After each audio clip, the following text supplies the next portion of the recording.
kesaksian atas kenabian Nabi Muhammad yang fiksi tidak menjadi hal yang tragis. Syurga yang kalian cari dalam ahlu sunnah tak pasti.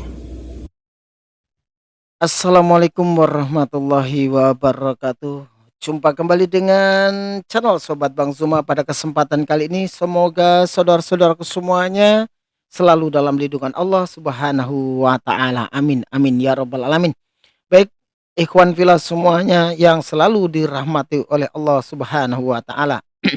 Semakin hari perkembangan zaman dengan maraknya media sosial, semakin marak juga orang-orang kafir itu memfitnah Islam, memfitnah Rasulullah dan menghujat Islam.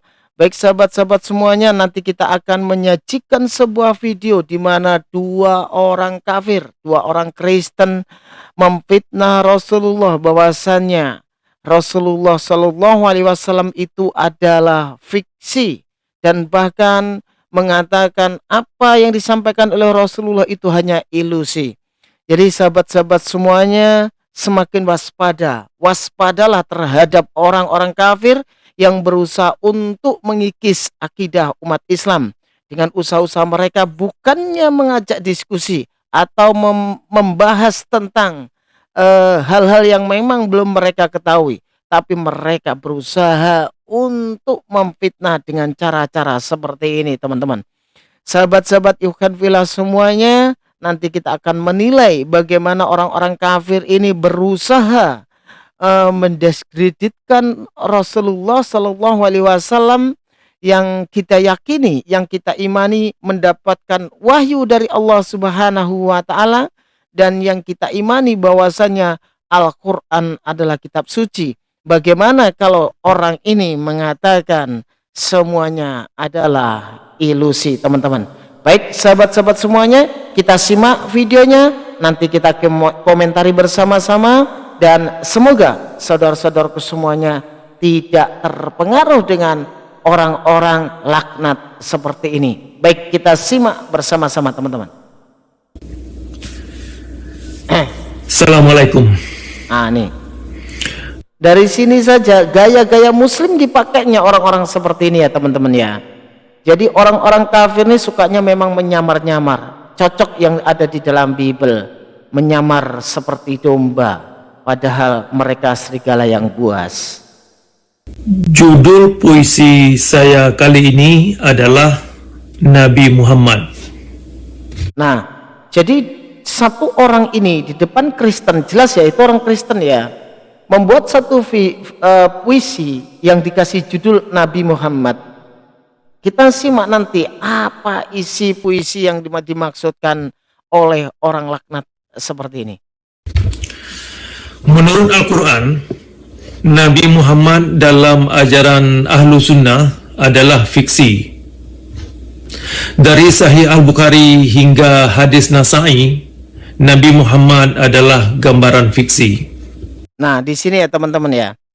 Dia mengatakan menurut Al-Quran. Menurut Al-Quran, Nabi Muhammad adalah fiksi. Bagaimana kita bisa terima pada saat dia mengatakan menurut Al-Quran, Nabi Muhammad adalah fiksi. Sedangkan penjelasan-penjelasan di dalam Al-Quran itu jelas sekali. Bahwasannya Nabi Muhammad itu adalah Rasul Allah, Rasul yang diutus untuk semua umat manusia. Nah, bagaimana dia bisa mengatakan fiksi? Buktinya apa? Apakah dia bisa membuktikan kalau Nabi Muhammad SAW itu adalah fiksi? Petilasannya ada, ya kan? Orang yang hidup di zamannya itu masih banyak yang bisa dibuktikan. Contoh pemakaman ada, ya kan? Makam Rasulullah ada. Bagaimana dikatakan fiksi? Namanya fiksi itu hal yang tidak ada. Nah, Nabi Muhammad jelas ada, makamnya ada, ya kan? Menyampaikan wahyu Allah pada saat sahabat-sahabat Nabi ada. Jadi Al-Quran mengatakan kata dia, tetapi membawa hadis. Nah, ini yang sangat rancu sekali orang-orang seperti ini. menelaah sendiri, menjelaskan sendiri, mendefinisikan sendiri dengan kata-kata ilusi supaya dia berkesan, ya, berkesan tidak terkena sebuah penghujatan menurut dia, ya kan, dijadikanlah sebuah puisi, teman-teman. Kita harus hati-hati, waspada, teman-teman. Ini adalah kenyataan yang tidak bisa dipungkiri. Ini kondisi tidak bisa Anda ingkari. Seberapapun jumlah umat yang meyakini, namun Nabi Muhammad adalah tetap fiksi. Nah, bisa dengar ya, ikhwan fillah ya. Seberapapun banyak umat yang mengikuti Nabi Muhammad tetap fiksi. Jadi dia tidak menyebutkan satu ayat Al-Quran, satu ayat pun di dalam dari Al-Quran yang bisa membuktikan kalau Nabi Muhammad adalah fiksi. Coba kalau dia menyebutkan ayat Al-Quran, ya kan, di sini yang membuktikan bahwasanya Nabi Muhammad adalah fiksi, nggak ada. Jadi dia tidak pernah melihat latar belakang agama dia. Tidak pernah melihat latar belakang seperti Paulus itu siapa, orang tuanya Paulus siapa, ya kan? Keluarga Paulus itu siapa, yang mereka katakan adalah Rasul, utusannya Yesus katanya. Terus tidak pernah menelusuri umur 12 tahun, 13 tahun, 14 tahun, 14 tahun sampai 29 tahun Yesus itu kemana? Yang katanya sekolah, mana buktinya? Nah, tuduhan-tuduhan seperti ini sebenarnya menuduh satu jari yang empat ke dirinya sendiri. Jangan-jangan yang mereka imani itu adalah fiksi, ya kan? Karena apa? Orang yang dikisahkan orang Bani Israel, orang Yahudi, tapi munculnya di Yunani, teman-teman. Jadi kalau hanya membuat sebuah tuduhan tanpa membuktikan, dia membawa Al-Quran yang katanya menunjukkan bahwasanya Rasulullah adalah fiksi, tapi dia tidak membawa satu ayat pun dalam Al-Quran sebagai dukungan kalau Nabi Muhammad itu adalah fiksi. Berarti orang ini menyebarkan hoax yang memang perlu kita telusuri siapa orang ini, teman-teman. Walaupun ada mazhab Maliki, Syafi'i dan Hambali, Nabi Muhammad yang mereka gambarkan tetap fiksi. Nah ini, walaupun ada mazhab, ya kan, padahal ya, guru-guru kita sudah menjelaskan, dan bahkan sahabat Nabi, ya kan, sahabat Nabi itu hafal Quran, itu bisa membuktikan bahwasannya Nabi Muhammad itu tidaklah fiksi. Secara turun-temurun sampai sekarang banyak sekali penghafal Quran. Kalau tidak ada Nabi Muhammad, bagaimana umat Islam bisa menghafalkan Al-Quran? Bisa mendapatkan wahyu Allah seperti Al-Quran ini. Bagaimana bisa membaca Al-Quran kalau tidak ada Nabi Muhammad? Sedangkan para nabi yang hidup di zamannya tidak ada diksi bahwasanya Nabi Muhammad adalah fiksi. Dan perlu diketahui, dalam urutan orang-orang berpengaruh di dunia, Nabi Muhammad SAW itu nomor 1 di dunia. Perlu diketahui, yang katanya mereka tuhankan seperti Yesus itu di urutan ketiga, ikhwan ya. Urutan ketiga. Jadi kalau dia mengatakan Nabi Muhammad adalah fiksi, ia tidak melihat tengkuknya sendiri. Tuhan yang mereka sembah, yang namanya Yesus, itu di urutan ketiga, ikhwan. Nah, bagaimana dunia, ya kan, akan mengatakan fiksi kalau bisa dikatakan orang nomor 1 berpengaruh di dunia, yaitu Nabi Muhammad SAW, Nabi mulia. Jadi ya teman-teman ya, orang-orang seperti ini sengaja menyampaikan di publik supaya orang-orang Kristen yang mulai memakai akal, ingin menemukan belajar Islam, mundur. Tujuannya seperti itu. Tetapi tidak, ikhwan ya. Orang-orang seperti ini, orang yang tidak bertanggung jawab, Tetapi lihatlah, insya Allah semakin banyak yang menemukan kebenaran Islam dengan orang-orang seperti ini. Karena apa? Buktinya jelas, Nabi Muhammad ada peninggalannya, ya kan? Inilah kebenaran yang nyata, tapi mereka tidak melihatnya.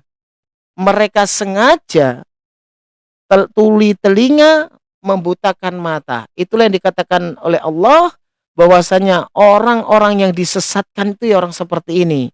Orang-orang yang sudah mendengarkan kebenaran Islam, tetapi mereka tetap angkuh dan sombong dalam kesesatan. Makanya Allah menyesatkan orang-orang kafir yang sudah pernah mendengarkan kebenaran Islam, tetapi tetap dalam kesombongan dan keangkuhannya, teman-teman. Walaupun ada banyak ilmu syar'i dan narawi, kisah Nabi Muhammad tetap sebuah ilusi. Nah ini, walaupun banyak ilmu syar'i, ya kan?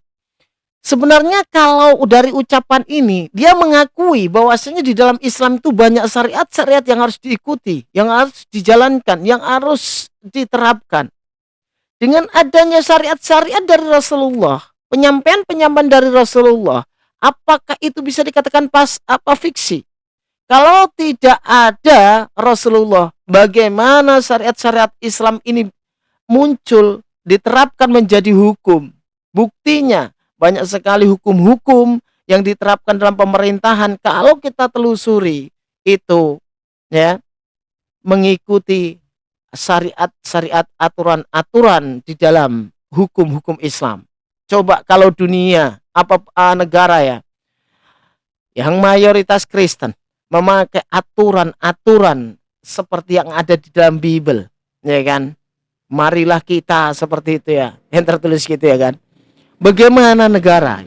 Bagaimana negara ini? Ketuhanan yang Maha Esa, mereka artikan dengan kesatuan, coba. Bukan Esa lagi, bukan Esa yang tunggal, tetapi kesatuan. Kan rancu. Dia mengakui ada hukum-hukum di dalam Islam, tetapi mengatakan Nabi Muhammad tetap fiksi. Inilah menampakkan bahwasanya orang ini mengutamakan kebencian daripada kebenaran. Dia hanya mengutamakan kebencian terhadap Islam, ingin memfitnah. Tujuannya apa, teman-teman? Tujuannya apa?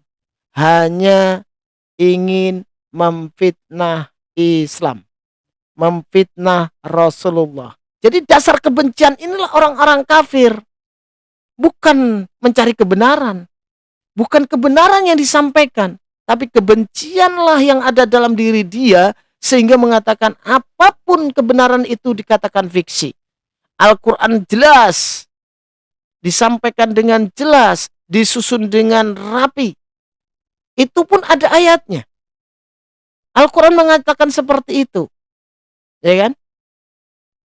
Jadi sahabat-sahabat ikhwan, kalau ada video-video seperti ini, kita harus waspada. Ini sudah diunggah di publik ya, sudah beredar kemana-mana, kita tanggapi. Tapi insya Allah saudara-saudaraku semuanya tidak akan terpengaruh dengan orang-orang seperti ini. Tapi kita perlu mengedukasi. Karena apa? Masih banyak saudara kita yang masih awam tentang hal-hal yang memang harus mereka ketahui dan saat ini belum saudara-saudara kita ketahui. Sehingga kalau muncul seperti ini akan muncul pertanyaan, benarkah? Kan gitu, benarkah? Makanya kita edukasikan supaya saudara-saudara kita mengerti. Orang ini dasarnya hanya kebencian, ikhwan. Ini memang susah disadari oleh kaum muslim dari masa ke masa hingga saat ini. Namun demikian, umat tidak perlu tangisi kalau rawian yang telah menjadi tradisi ternyata berdongeng, tidak berisi, tetapi hanya konspirasi teori. Nah, kalau umat Islam sadar, berakal, makanya gak akan percaya dengan apa yang kamu katakan. Kamu katakan ini fiksi, Nabi Muhammad fiksi, Al-Quran begini dan begini. Gak akan percaya, karena bukti nyata. Sekarang gini, kalau memang Nabi Muhammad itu adalah fiksi, bagaimana di zaman itu, ya kan, Orang-orang Yahudi yang tahu dengan Nabi Muhammad, orang-orang Nasrani yang tahu dengan Nabi Muhammad, yang kenal, sudah mengetahui ciri-ciri kerasulan Nabi Muhammad Shallallahu Alaihi Wasallam. Sudah tahu ya teman-teman ya. Nah, terus setelah orang-orang Yahudi tahu, kenapa orang-orang Yahudi masih banyak yang tidak memeluk Islam? Nah, ini muncul pertanyaan. Disitulah keangkuhan-keangkuhan. Nah, makanya kalau dikatakan fiksi, bagaimana Al-Quran bisa dihafalkan sampai sekarang, masih terjaga dan tidak ada perubahan di dalam Al-Quran? Apakah itu fiksi? Apakah dunia akan bisa menerima dengan perkataan kamu yang kamu katakan Nabi Muhammad fiksi? Nah, ini harus kamu pertanggungjawabkan. Bisa kita diskusikan. Apa bukti yang kamu katakan menurut Al-Quran Nabi Muhammad Shallallahu Alaihi Wasallam itu adalah fiksi? Ini tuduhan yang memang harus dipertanggungjawabkan. Dan kita lihat orang yang di sebelahnya ini orang Kristen. Jelas kita tahu wajahnya. Kenal nggak dengan orang yang sebelah ini? Nggak, hati-hati memfitnah seperti ini. Kita nggak akan bagaimana, tapi kalau kita ketemu dengan orang ini, kita meminta bukti. Di awal tadi dia mengatakan ayat Al-Quran yang menjelaskan, katanya, kalau Nabi Muhammad adalah fiksi. Ilmu yang diwariskan ulama memang mengandung banyak ilusi, walau mereka diklaim sebagai pewaris Nabi. Namun perlu kalian ketahui bahawa ilmu kaum ulama tentang agama itu sudah basi. Mengatakan ilmu para ulama sudah basi. Kalau saya bisa mengatakan ya, bagaimana dengan Bible mereka? Bagaimana dengan para pendeta yang menjelaskan Bible mereka dalam satu dalil itu berbeda-beda dalam penafsiran? Bagaimana Bible mereka setiap tahun direvisi? Itu yang harus dikoreksi. Kafir, laknat. Kamu mengatakan ilmu para ulama itu sudah basi. Apa buktinya? Sanad keilmuan para sahabat, sanad keilmuan para guru itu sudah pasti bisa diuji. Dan di dalam Islam itu tidak akan mungkin mau menyampaikan kalau orang itu tidak memiliki ilmu. Nah, coba kita kalau bertanya kepada orang Kristen ya, saya katakan kalau orang Kristen itu malah penyampaiannya yang basi. Kenapa? Kalau diskusi yang dibawa cuman apa? Pada mulanya adalah firman, Bapa dan aku adalah satu. Firman telah menjadi manusia. Akulah jalan, akulah kebenaran, akulah hidup. Tidak ada yang akan sampai kepada Bapa tanpa melalui aku.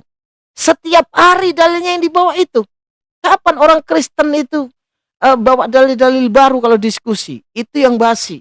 Kalau kamu mengatakan para ulama itu udah basi, bagaimana negara Indonesia ini? Ya kan? Aturan-aturan hukumnya banyak diambil dari agama Islam, dari hukum-hukum Islam. Inilah orang-orang yang sengaja mempelintir, membelokkan. Karena apa? Tidak kuat menerima kenyataan. Semakin banyak orang yang masuk Islam, semakin banyak orang yang meninggalkan kekristenan, ikhwan. Oleh karenanya, santri-santri pelajar yang kritis, kalian sesungguhnya perlu ilmu pasti. Memang para pelajar muda-mudi dalam hidup ini kalian perlu visi, perlu substansi. Ya, kalau pelajar-pelajar kamu kasih tahu seperti itu, ya kan? Emang kamu lebih tahu tentang Islam? Kalau memang kamu lebih tahu tentang Islam, satu ayat pun dalam Al-Quran tidak kamu sebutkan sebagai bukti bahwasanya Nabi Muhammad adalah fiksi. Bahwasanya para ulama itu adalah ilusi. Bahwasanya Al-Quran itu adalah ilusi. Dan yang kamu katakan adalah dongeng. Satu ayat pun kamu tidak menunjukkan itu. Kafir, laknat. Coba kamu tunjukkan ayatnya. Nah, jangan hanya membuat sebuah diksi narasi yang sengaja membuat satu kabar hoax yang memunculkan kebencian antar sesama anak bangsa. Jadi kalau melihat seperti ini, orang-orang Kristen itu semangat, teman-teman. Semangat. Memang dasarnya kebencian. Dasar kebencian kalau mendengarkan seperti ini semangat. Wah, ada orang yang berani mengatakan seperti ini. Ada orang yang paham tentang Islam. Paham apanya? Bukti-bukti di depan mata pun mereka akan membutakan diri, ya kan? Setiap hari diperdengarkan kebenaran pun mereka akan menutup telinganya, menulikan diri, ya kan? Sehingga hatinya tertutup dari kebenaran yang disampaikan oleh umat Islam. Kebenaran nyata di depannya masih dikatakan ilusi. Walaupun ini diibaratkan sebuah puisi, tetapi saya yakin orang ini memang dasarnya benci, ikhwan. Agar kesaksian atas kenabian Nabi Muhammad yang fiksi tidak menjadi hal yang tragis. Syurga yang kalian cari dalam ahlu sunnah tak pasti. Nah ini, jadi tetap mengatakan Nabi Muhammad itu, ya kan, itu fiksi. Dan janji-janji surga adalah fiksi. Kalau kita mengatakan ya tentang surga, itu kita sama-sama belum pernah merasakan. Kita belum pernah merasakan kematian. Dan pastinya kita belum pernah merasakan zaman setelah ini atau alam setelah ini. Tetapi yang perlu kita ketahui, kita bisa mengetahui tentang surga dan neraka itu dari kitab kita, dari kitab suci.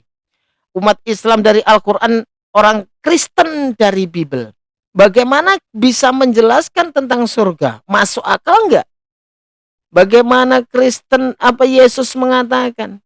Yang lebih dulu wanita sandal yang masuk ke dalam surga. Masuk akal enggak? Orang kalau menjelaskan itu katanya orang itu sandal yang bertobat. Enggak ada tulisan di sana yang bertobat. Hanya percaya. Percaya sebagai apa? Sebagai Yesus Tuhan apa sebagai Yesus utusan? Nah, tetapi Islam menjelaskan secara gamblang bahwasannya orang-orang yang mendapatkan balasan surga adalah orang-orang yang bertakwa. Qad aflahal mu'minun. Nah, beruntunglah bagi orang-orang mukmin yang khusyuk dalam sholatnya, yang selalu menjalankan zakat, yang menjalankan puasa, dan patuh taat kepada Allah sang pencipta alam semesta. Nah, jadi orang-orang yang mendapatkan balasan surga itu adalah orang-orang yang bertakwa, menjalankan perintah dan menjauhi larangan. Nah, bagaimana dengan Kristen? Apakah mendapatkan surga? Sedangkan ini ikhwan ya, hukum-hukum dari Tuhan pun dibantahnya. Yang katanya percaya dengan perjanjian lama, dengan hukum Torah. Bagaimana kata Paulus? Ya kan? Dengan matinya Yesus di tiang salib, membatalkan hukum Torah. Ya kan? Sehingga dikatakan hukum Torah adalah kutuk. Dibebaskan dari penghambaan hukum Torah. Bagaimana Paulus bisa berani membebaskan orang-orang dari hukum Taurat? Dari yang dikatakan kata Paulus nih, kutuk penghambaan hukum Taurat. Jadi kalau menurut orang Kristen, menurut Paulus nih ya, orang-orang yang mengikuti hukum Taurat itu adalah orang-orang yang dikatakan penghambaan, menghamba terhadap hukum Taurat, menghamba terhadap kutuk hukum Taurat. Nah, hukum Taurat dikatakan kutuk. Nah, ini yang sebenarnya perlu mereka kaji. Benarkah Paulus menyampaikan datang dari sang pencipta alam semesta? Hingga hidupmu pun jadi tak berarti. Nah ini, mengatakan hingga hidupmu pun tak berarti. Yang nggak berarti kamu. Nah ini. Jadi ikhwan ya, kita tetap semangat mendengarkan seperti ini. Jangan sampai kita terpengaruh dengan orang-orang seperti ini.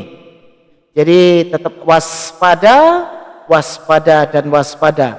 Semakin hari semakin banyak orang-orang yang berusaha untuk menyesatkan anak-anak bangsa dengan narasi-narasi hoax yang mereka tidak bisa membuktikan. Dalam video durasi beberapa menit ini tadi, tidak ada satupun ayat Al-Quran yang membuktikan kalau Nabi Muhammad SAW adalah fiksi, dan tidak ada yang bisa membuktikan, dan tidak ada ayat yang membuktikan kalau ajaran Islam itu ilusi. Jadi orang ini hanya menyebarkan narasi-narasi bohong, hoax, supaya orang-orang Kristen yang mungkin mulai berakal ingin meninggalkan kekristenan mau masuk Islam mendapatkan keraguan, bukan mendapatkan hal menjadi sebuah keyakinan. Tapi insya Allah hidayah datang dari Allah Subhanahu wa Ta'ala atas kesungguhan manusia mencari kebenaran. Insya Allah saudara-saudara kita yang mau berpikir dan berakal, mau belajar, akan mendapatkan kebenaran Islam yang dijanjikan oleh Allah bila orang-orang ini serius dan benar-benar ingin mendapatkan kebenaran Islam. Pintu hidayah memang dibukakan oleh Allah Subhanahu wa Ta'ala. Amin amin ya rabbal alamin. Baik sahabat-sahabat semuanya, tetap semangat dalam kita membantah para misionaris, dalam menghajar para penghujat. Allahu Akbar, Allahu Akbar, Allahu Akbar. Dengan penampilan video ini kita teman-teman, kita jadi tahu seperti apa sebenarnya orang-orang kafir, dan semakin jelas membuktikan kebenaran apa yang terkandung di dalam Al-Quran. Maha benar Allah dengan segala firman-Nya. Allahu Akbar, Allahu Akbar, Allahu Akbar. Salam satu Tuhan. Wassalamualaikum warahmatullahi wabarakatuh.